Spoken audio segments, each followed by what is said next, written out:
featuring the Amulet Titan deck in Modern, but continues to put up results across multiple formats with multiple decks. Yeah, an open champion with Amulet Titan. Also, I believe won an MCQ or something of that nature very soon after that open win. Yep. We previously saw him with the runner-up finish in a team open once upon a time. Match underway here. Soorani leading with Snow-Covered Island. Why'd you have to? He beat me, or they beat my team in that event. Now I'm mad. You should just win. Yeah, I won my match. So. Glacial Fortress, no action on 2 for Soorani.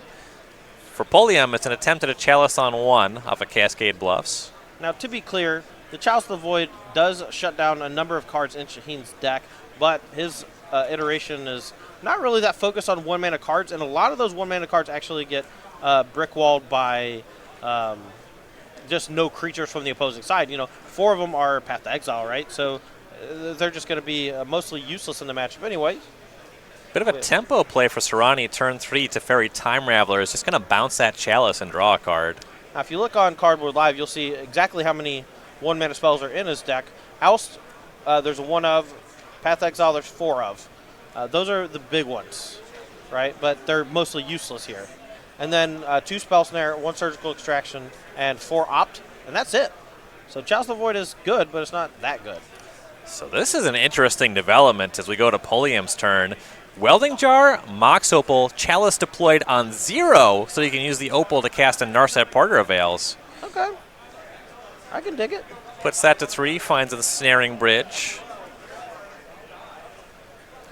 I'm curious how Pulliam actually plans to physically win the game in this particular matchup.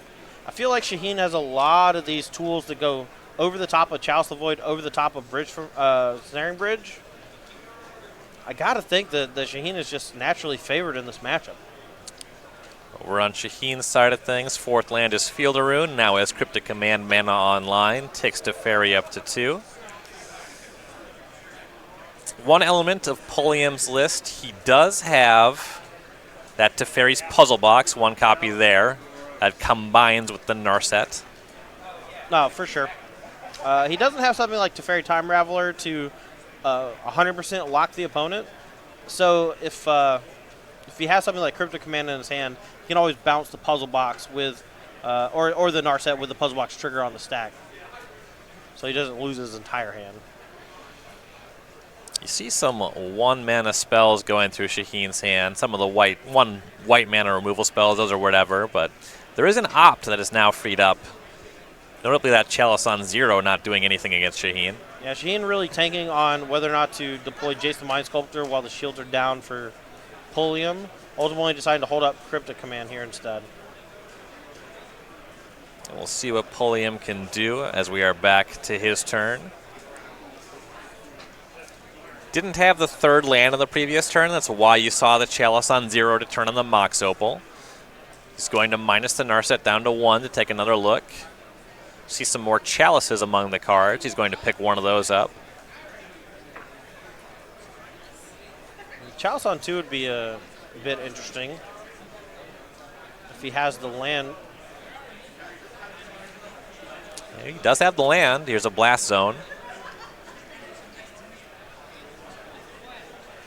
Looks like Crucible of Worlds among the cards in hand. Yeah, a couple of decent options here for the Prison deck. But gonna hard cast Simian Spirit Guide. Honestly, I love it. Absolutely love it.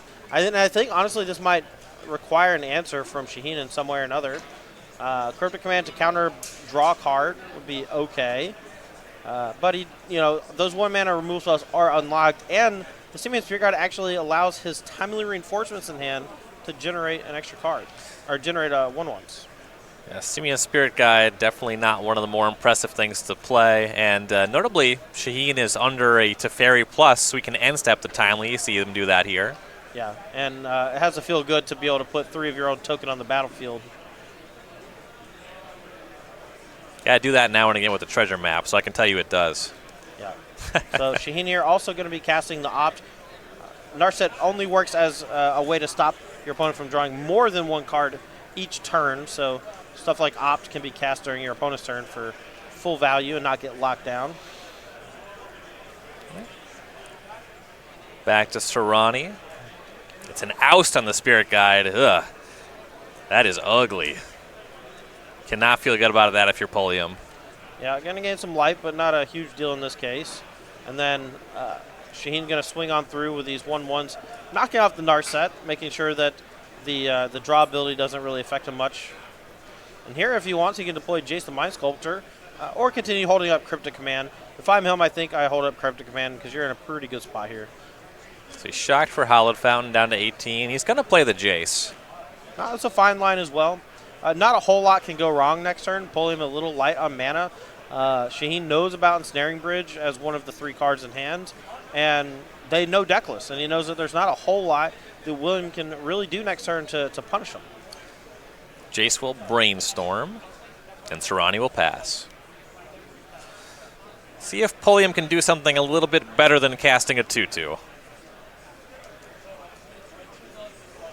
So Crucible Words here, doesn't do a whole lot. There's no land in the graveyard. Ensnaring Bridge has so many cards in hand, can't keep the 1-1s from attacking.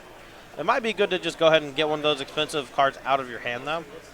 But Bridge from Below Ensnaring Bridge is never going to be a huge factor against Azorius control, namely because they don't have that many creatures. And if they ever do have creatures, they have Cryptic Command to bounce it for that one crucial turn. In this matchup, yeah, Pulliam doesn't even want to try to navigate it. This is a harder pull for him, and he's going to concede from here. She and Soorani quickly up a game against Will Pulliam. And it gets worse for Brier, Pulliam, Stanley, as Corey Baumeister also quickly won game number 1 in that Jund Dinosaurs mirror in the standard seat. I just gained a completely newfound respect for Will Pulliam. That is an aggressive concession. I love it. He knows he's dead. He knows he's trying not to waste everybody's time. It was an efficient concession. Yeah. Anyone that can concede that early in untimed rounds, I appreciate them as a human being. Right. I was going to give him a hug in a little bit. Watching a match earlier today. Some players were talking to each other on their team, trying to bluff something with 3 lands in hand. Miss me with that. Yeah. No. Well, sometimes I think it's game. okay. As long as that little interaction takes less than 5 seconds, I'm completely fine with it. It did not. Yeah, of course. It did not. Player's going to look over deck lists, of course, open deck lists in the top 8. They're going to look at sideboards options for the opponent, and we'll look at sideboard options for both players. We'll start with Shaheen Soorani, the Azorius control side of things. He has 3 Rest in Peace, 2 Geist of Saint Traft, 2 Dovin's Veto, 2 Celestial Purge, a Wrath of God, a Timely Reinforcements, a Stony Silence, a Lyra Dawnbringer, a Disdainful Stroke, and a Ceremonious Rejection. All right, so Rest in Peace, not super decent here. Pulliam has very little in the way of Graveyard Recursion. Geist of Saint Traft is actually a great way to close games. You know, Shaheen brings Geist of Saint Traft in against decks that don't have a lot of blockers or a lot of ways to sweep it off the battlefield with like Anger of the Gods and such. So I think Geist of Saint Traft comes in here as a way to close the game and really kind of tempo your opponent out with those cheap counter spells like Spell Snare and Dovin's Veto. Speaking of Dovin's Veto, I think that's definitely coming in. It just tags basically every card in Will Pulliam's deck. Celestial Purge, this is a mono blue deck with some Simian Spirit Guides. I don't think you want Celestial Purge just for Simian Spirit Guide. Wrath of God, these removal spells not really all that efficient, but I wouldn't mind one of Wrath of God and maybe one of Supreme Verdict or something like that to stay in the deck and get all of the spot removal out, because sometimes you need to sweep up a side Master Thopterus and all the tokens. And the sideboard plan that Pulliam has featuring Urza Lord High Artificer might actually be a little tough for Shaheen to deal with, but a Wrath of God can handle that cleanly. Time Reinforcement should be coming out of the deck, so I don't want that one. Stony Silence is pretty good. Ceremonious Rejection is pretty good. That's about it. All right, on the Pulliam side, we have Defense Grid, Grafdigger's Cage, Psy Master Thopterus, Torpor Orb, 2 Pyroclasm, 2 Sorcerer's Spyglass, 3 Spellskites, 3 Urzas, and a Damping Sphere. Notably, if you look at Shaheen's sideboard, there's not a whole lot in the way of artifact removal. So something like Spellskite here is not going to be that good, but I do like Urza Lord High Artificer as kind of a pivot card that you can really lean on in sideboard games when your opponent is trying to slim their deck of removal. Sorcerer's Spyglass can name those Planeswalkers. Sidemaster Thopterus comes at them from a different angle, and Defense Grid can play a really good game against as like an anti-control card. So I like bringing most of those cards in. If if you're extremely online like Todd and myself, you've started to see some art coming up from the new set, Thrones of Eldraine. It's the first panel of Lost. This is the weirdest take on Lost I've ever seen. No, what this is the Bombs Awry playmat we're going to have for pre-releases for Thrones of Eldraine. Nick Miller had a really good tweet about that. Eldraine, of course, being Spanish for the drain. The drain. But you can ask your local game store if you're looking to get one of these mats, the Bombs Awry playmat, and go to go.starskygames.com/pre-release to find a location near you that does offer this exclusive playmat from the Creature Collection. That is a nice playmat. I dig it. Dun, dun, dun, dun, dun, dun, dun, dun, dun. It's evocative of Dr. Strangelove, Yeah, that's what I was doing. Yeah. I just wanted to spell it out. Maybe some fans have not seen the film, even though it came out, 60 years ago. It wasn't that long ago, was it? Came out in the 70s? That was just a number. It's been a long time. It was in black and white, but it was in black and white at a time where it could have been in color. Yes, it was a lot like something in the realm of 40 years. It was like Bride of Frankenstein type It's stuff. many decades. Yeah, of course. The movie is older than you and I. Yeah, we are many decades old. Combined, we are an actual old person. Yeah, combined, we're older than Dr. Strangelove. Nice. I'm hearing from director Rob, 1964, the release date. Well, actually, you were right. That's pushing. Yeah. That 55 years ago? Is my math right on that one? That checks out. Whew. We'll have to double check with Matthias. He's the math guy, but I believe it to be 55. Yeah. Also, he's the oldest guy, so he's probably starring in it. He saw it in theaters. He was the babby. There was a babby in there somewhere. And now to take a nice cool sip of lemonade. I think that we are approaching the point where Pulliam and Soorani have spent more time sideboarding than they did playing Game 1. Yeah, I think they crossed that line about Dr. Strangelove ago. I think Shaheen is curious about maybe a handwriting type issue or something. Can't really see the. I don't know. Might need an Oracle text. Oh, yeah, that makes more sense. Maybe on Defense Grid to see if it works both ways or something. Yeah, there's some wonky ones in these prison decks. Yeah. Another update from the Legacy table this time. Peter Ingram up a game over Aiden Brier, so we have 3 games on the left already. Yeah, that's really good news for Ingram, Soorani, and Baumeister. All 3 up a game here going into post-sideboard. See if 2 of them can take it down, send them all the way to the top 4.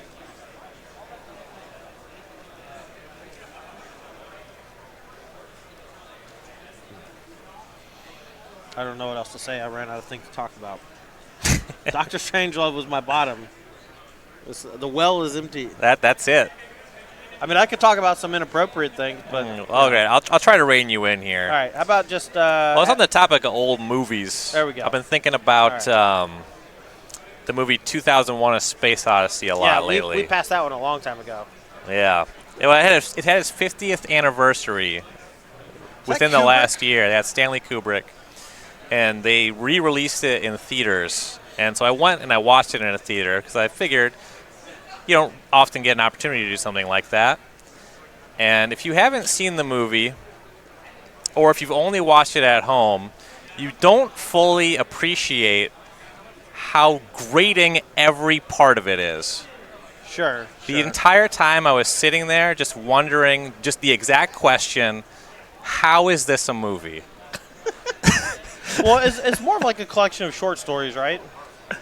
Kind of. There is a through plot that kind of goes throughout, but yeah, there's different eras and things are happening that aren't necessarily connected. Am I gonna get like yelled at if I say that I've never sat down and watched it before? I get like almost all the references to it. But someone's gonna yell at you, not me. Sure. I'm cool with that. The thing about it, if you watch it at home, there's multiple points where there's this music that's not very good that is very loud. Sure. And you can turn it down if you're at home, but if you're at the movie theater, you can't. And they're long sequences. Sure. It's just like blasting at you. I have a really, really good reference to 2001 that I made as a joke a couple months back, and I'm gonna send it to our director, see if we can get it on screen at some point. But I'm gonna look for just a second. Give me a moment. So Phil, I'm doing something. Well, players are approaching the 3x sideboarding to playing time as they consult with their teammates about how exactly they're going to configure things here. To be fair, this build of Mono Blue position from Will Pulliam, it's not exactly like builds we've seen before. Narset Putter avails a big upgrade. The Simian Spirit Guide, Chalice of the Void package. That's a little bit off the rails. Of course, Soorani's been playing the same 75 cards for the past 8 years. Yeah, I mean, he actually cut the black this week for some reason. He still got surgicals, so it's close enough. All right, both players here just still shuffling and mulliganing and wasting my time. We're going to race. We're going to see if you can find this meme before Soorani's done there. pile shuffling. I'm back to April already, so, you know. Oh, jeez. They're going deep down the rabbit hole.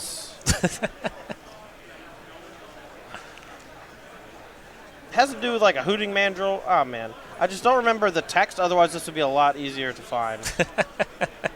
I've been having a lot of fun using the like Photoshop editor, the like free one you can get on your phone. Oh, sure. Oh, my God. I'm back in February now. And these players are still not ready. Are you kidding me? Look, the moment they're ready, I'm going to put it down. But until then, I'm going to keep trying to find this picture because it's nice. It's compelling content. What do you want from me?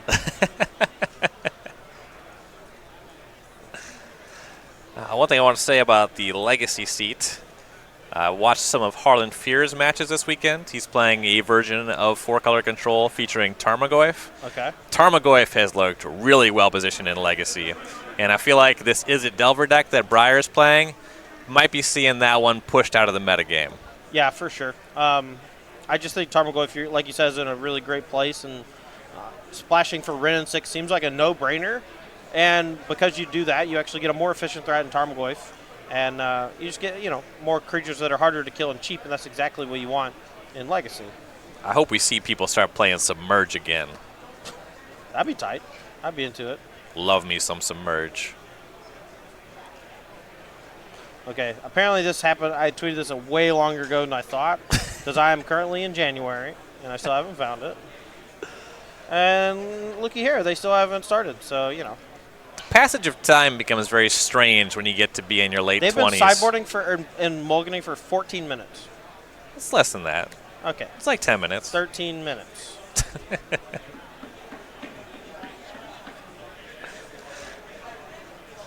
The best part about this is I keep seeing replay memes. Oh, I found it. Hold on. Or I found one of them. There's two. I'm gonna send them both to our director Rob, and then, when they're done, when they're shuffling up for game 3 for another 20 minutes, then we'll post them on the screen for you. It's like Pulliam taking a mulligan for game number 2. Joke a little bit sometimes about these Searing Bridge decks wanting the mulligan, but this is a matchup where the bridge is no good. This is going to hurt Pulliam here. I believe Soorani is kept on 7. All right, I found them. I found them both. Hopefully he can get them on screen for you. I mean, if they mulligan again, we might have time to get them on before. That is one thing that I'm not a huge fan of, is the London Mulligan kind of incentivizes mulligans to some extent, Yeah, I hear what you're saying, but being forced to keep a bad hand feels terrible. No, that's fair. I think that there are some archetypes that have the ability to abuse it that I'm not the hugest fan of. It was one of the reasons why I was not a huge fan of the London Mulligan at the beginning, but the more I play with it in Standard and limited, and even to an extent with the fair modern decks, the more I think it's fine. I enjoy playing it with the unfair modern decks because I'm more likely to do my thing. But Pulliam now in a mulligan to 5. Well, he's only going to 5? I thought he was going to 2 or something. This better be a 1-card hand. Oh, jeez, man.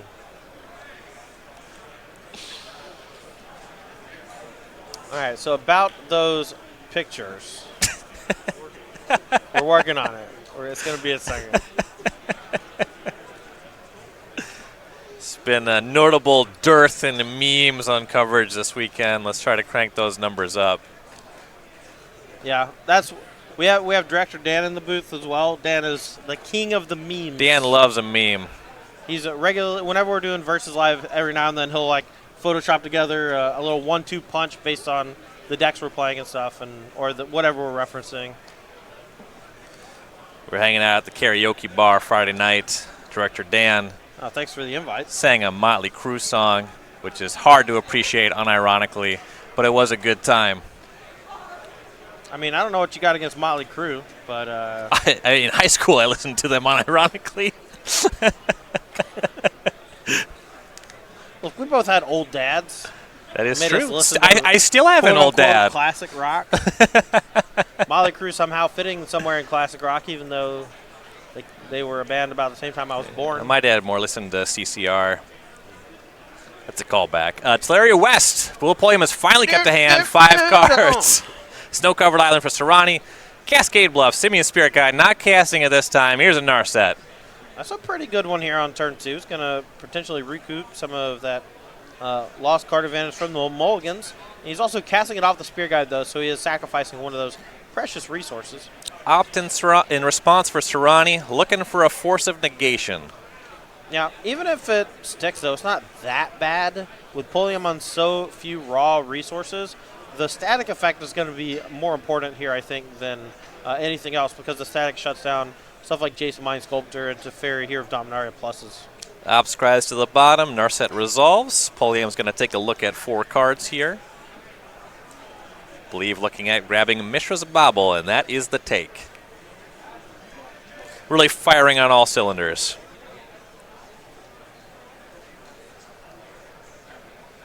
Two bobbles. Could be anything. Could even be more bobbles. Pulliam thinking about whether he wants to take a look at any cards. He will go ahead and look at the top card of Soorani's library.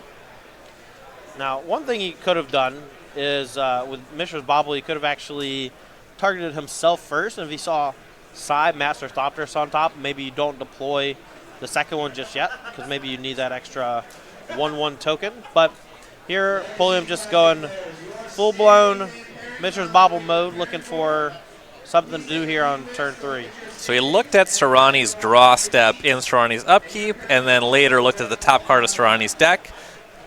Drew both cards for bobbles on his own turn. Meanwhile, Soorani shocked for a Hallowed Fountain. Now Pulliam hits his 3rd land. It's a snow-covered island, and casts a Sorceress Spyglass. I would imagine that Soorani fires off a Mana Leak on this to protect one of his Planeswalkers, but he could just not care about it. Yeah, the Azorius deck does have a number of ways just to get the Spyglass off the table. Okay, so we see exactly, and he did leave in the Supreme Verdict to deal with Psy Master Thopterus. And I don't know if he brought in the Wrath of God, but I do want to note that that is the case. So we're looking at a hand of Geist of St. Traff, Snapcaster Mage, Mana Leak, 2nd Snapcaster Mage, Supreme Verdict, Hallowed Fountain, and Field of Ruin. This one is not vulnerable to Spyglass. Right, and that's why he let it resolve. His plan here, I think, is just to go full-on beatdowns. He's going to go end of turn Snapcaster Mage, untap, play Geist of St. Traff, attack for 2. Not clear if he wants to attack Narset or not. I guess it depends on whether Pulliam minuses or not. You're hard set on deploying the 2/1 Snapcaster here? Yeah, I don't think people ambush Viper nearly enough. Pulliam's on so few cards. You have a backup Snapcaster. You have Geist of St. Traff to start chunking in. And with the Narset going down to 1 here, there is a strong incentive for that. I definitely agree. Yeah, the odds of you getting full value out of 2 Snapcaster Mages in this particular game that's going to almost assuredly revolve around Geist of St. Traff is very low. 2 Snapcaster Mage in this economy? Another Mishra's Bobble for Pulliam. Found off the Narset. The name on the Spyglass was Jason Mind Sculptor. All right, we're going to get aggressive here. Shaheen's going to go ahead and play that Snapcaster Mage. If I'm Shaheen, I might not even care about the Narset at this point. The Jason Mind Sculptor is already locked down, and his hand is just super aggressive. And a lot of times he can just draw card draw spells or cast card draw spells on his opponent's turn, doesn't really affect him too much. Corey wants him to slam it. You can see Corey just like, slam it, slam it. Shaheen ain't never tapped out in his life. Snapcaster Mage attacks down the Narset. There's no better time. Your opponent has nothing. Yeah, Shaheen's just not casting the Geist, and his draw step wasn't Jace the Mind Sculptor. Now, he's going to go for a Snapcaster Opt here, end of turn, and then he's just going to hold up Mana Leak till the end of time. Coward's play. And that's fine. It's a reasonable line to take. But if you're going to sideboard in Geist of St. Trapped, just cast it. Your opponent will probably die. Let's see if Brier can do anything. He's playing into a Mana Leak he knows about. Plays land number 4, Gaia Reach Sanitarium. That's a combo with Narset, but Narset's down. Looks like he has a Chalice of the Void. He can go for X equals 1 if he wants and lock out further ops and Snapcaster ops and things like that. A second Spyglass is going to be the play, though. Now he gets to see that Jace the Mind Sculptor that's already turned off. I don't know how close you were paying attention to Shaheen's face when he drew the Jace the Mind Sculptor, but it was the equivalent of an eye roll. He looked dissatisfied.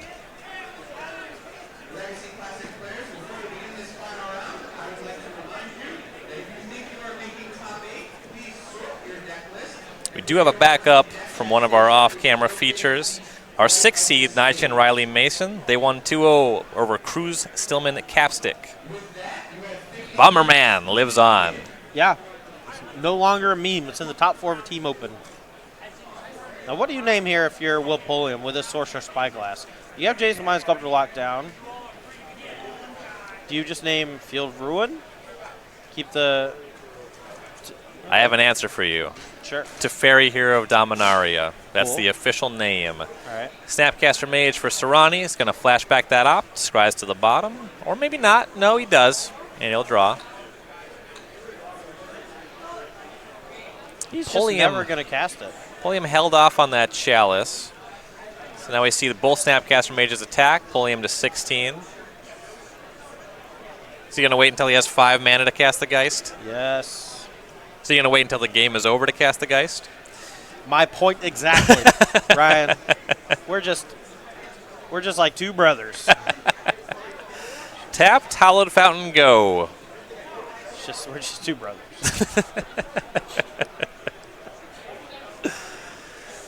Back to Pulliam. We know about a Chalice of the Void scattered in his hand.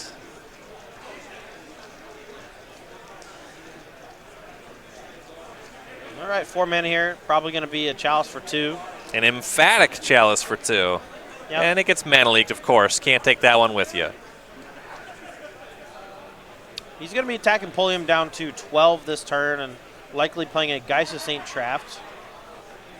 But the shields are basically down at this point. Attack for 4, Pulliam to 12. Now we see a Field of Ruin activation. Oh, okay. On the Cascade Bluffs. Searches up a snow-covered island for himself. Pulliam will do the same. Doesn't really shut Pulliam off of red, but if he finds another Field of Ruin, there's a small chance Pulliam actually brought in Pyroclasm as a way to deal with Geist of St. Traft. And he still has access to red mana right now, so if he has a Pyroclasm as one of his last few cards here, or draws one off the top, he may be able to get himself back in this game. Trying to play Snow-Covered Plains, and there's the Geist of St. Traft. Just in time to walk into that Pyroclasm you're wondering about. Though he might have picked up a Force of Negation to block it, unclear. His hand did not seem particularly good as far as I recall. Obviously, Jason Mind Sculptor is great, but it is currently locked down from the Sorcerer Spyglass. Pulliam activates Gaia Reach Sanitarium main phase. Does not look happy with the hand after drawing. Soorani looks ready to discard that Jace the Mind Sculptor, though. Yeah, I don't think he wants to worry about trying to get the Sorcerer Spyglass off the battlefield. He has Cryptic Command at the ready. Pulliam's going to need a miracle to get out of this one.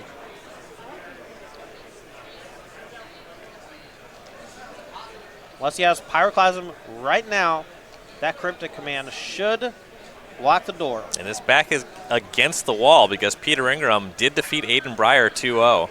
right? So this could be the deciding game of the match. Shaheen untapping here, getting his Angel token ready. He's going to come across for 10 points of damage. There's Boom. the attack for 10, Pulliam to 2. And we just have Cryptic Command up. I don't know what Pulliam can do here. Look, the last time I said a game was over, I got yelled at. So I'm just going to say this game is probably donezo. Tap Spire Bluff Canal. That's not going to do it. See a pass, see if Soorani can figure out how to attack with creatures. He's shown hesitation in doing so. All right, here's a Whir of Invention, but just a concession. Oh. Cryptic Command's going to catch that. Yeah. Ingram, Soorani, Baumeister. 5-game sweep over Brier, Pulliam, Stanley. They'll advance to the top 4. Yeah, really impressive stuff there from Shaheen's Azorius deck. Pulliam's deck is not really capable of fighting the Azorius control deck on the correct levels. It's more of a